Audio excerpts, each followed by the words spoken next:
आज सकाळ सकाळ दुकान काम सारिकी चलिली रोसई करबाकू। भात हैला परे चुली रे डाली बसई देली। एपटे चुना माछ को फ्राई करबा पई माछ को धोईकी लूण और हळदी मिक्स कर देली। आ एपटे कलरा और आलू काटिकी रेडी कर देली। प्रथमे डालमा हेबा पई पियाज को तेल रे भाजीकी डालमा बघारी देली। तापर आसी गला चुना माछ। प्रथमे कड़ाई रे तेल देईकी माछ को भाजी देली। माछ भजा हैला परे पियाज पकई देली। पियाज नाली हे गला तापर टमाटो को काटिकी पकई देली। किछि समय परे लूण और हळदी तापर लंका गुंड पकई देली। टिके पानी देईकी घांटीबाकू लागिली। किछि समय परे माछ भजा को पकई देली। रेडी हे गला चुना माछ फ्राई।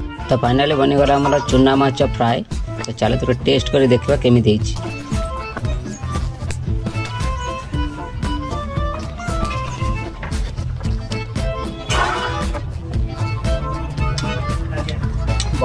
आज आमर खाइबा को हे गला भात डालमा कलरा आलू भजा और ता साथी रे स्पेशल चुना माछ फ्राई। आज खाइबाटा पूरा जमी गला। तो आज पई एतिक रहली। नमस्कार, जय जगन्नाथ।